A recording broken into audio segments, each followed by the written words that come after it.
Epicurean Hungarian restaurant brings hundreds of years of history and culinary perfection to Hillside, where patrons can truly enjoy authentic Hungarian cuisine in a very stylish and comfortable setting, along with the warmest of Hungarian hospitality.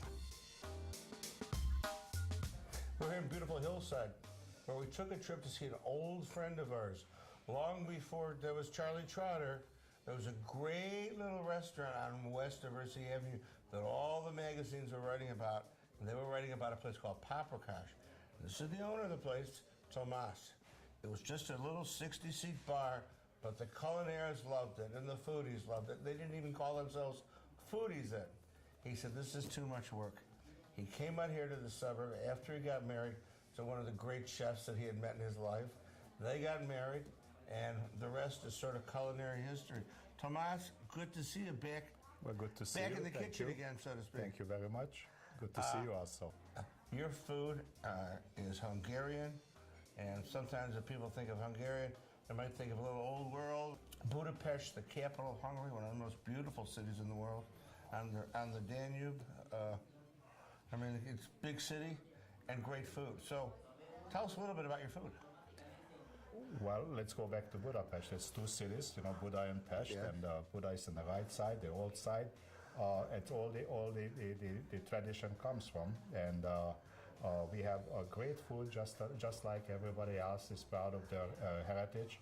And the Hungarian food is it becomes more extraordinary when we're talking about the spices and the way how we're making the food, not necessarily the ingredients. We are using the same ingredients than everybody else. We have chicken, pork, beef, lamb, fish, but the way how we're cooking it and what we spice, we're using a lot of paprika to spice it with. That's what we You've got onions, peppers. Onions, peppers, and paprika. Grind paprika, the red paprika, the sweet paprika. That's what makes us unique. This is his Wiener Schnitzel, and it's a Vienna-style veal.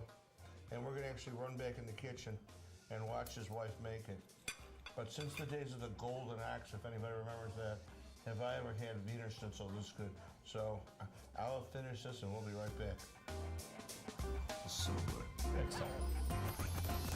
We're trying to make very thin so that the schnitzel, the Wiener Schnitzel should be very thin. That's from veal meat, so we'll try to make a little bit thinner. After that, when it's tender, we're trying to bread it there. So we're putting in the flour.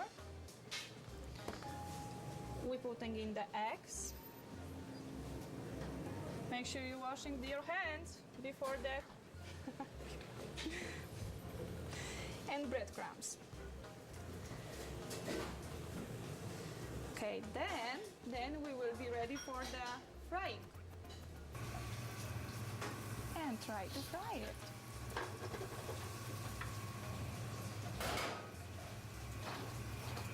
Okay, we're turning down the gas and adding the potatoes. Boiled potatoes, cut it. We're adding, you can mix a little bit, and then you just leave it on the slow gas to preheat it and brown it a little bit with the onions. The Wiener Schnitzel is ready to turn it. And now we can turn down a little bit the gas because we know that the first contact with oil was fine. And we will nicely slice into Wiener Schnitzel. And that's our Wiener Schnitzel with eggs on top on medium easy. And our sauteed spinach, which is sauteed with a little garlic and butter. She makes it look easy when she cooks. She does. She does.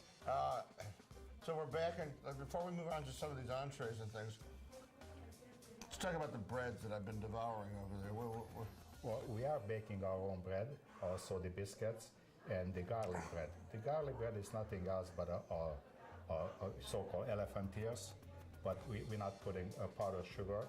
We're putting a little bit of touch of garlic on it, or you can put sour cream and top it with shredded cheese. This one right here, that's Dave's favorite. I can keep it away from him.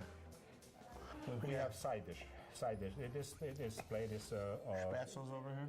The spatzels, egg noodles with farmer's cheese and bacon bits, and topped with a touch of sour cream. That is excellent side dish. The tarhonya is the egg barley is the oldest pasta that goes back to thousands of years. We are using it for thousands of years, and it's very, very well known as a Hungarian dish. My gypsy here. Go ahead. That is a ribeye steak, with bacon. That's a very traditional gypsy steak, we call them, and I think that steak lovers would love them. We're going to go to the sausage. Now that is another side of the fence. All right. We are we make our sausage here. That is a fresh sausage, and we have a liver sausage also. That combination plate, they call them farmer's plate. This is a lamb shank. We serve it with sautéed peppers and onions. It's a very traditional dish. We recommend the tarhonya, the egg barley, as a side dish with it. It's an excellent taste combination. You brought out a lot of mix and match things here. And finally, we've got the stuffed. Finally, we get to the stuffed cabbage, also very traditional Hungarian dish.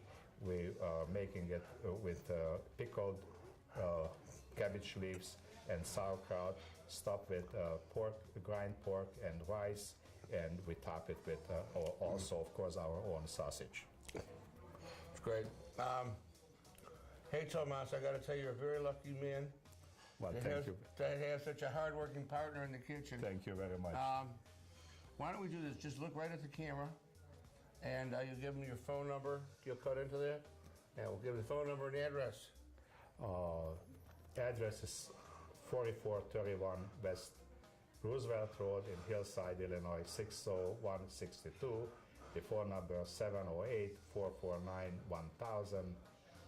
You know what? I think it's 20 minutes from downtown Chicago, when off rush hour. It's well worth the trip. Everything here is delicious, extremely reasonably priced. And I'll tell you what, he goes, "What are you doing here?" I said, "I just came to check up before we shoot. I just came out for the Wiener Schnitzel." Get the gypsy steak, say hi, get some of the bread. It's delicious. Cheers. Thank you very much. Thanks. It's really great. It really is. Thanks for the visit.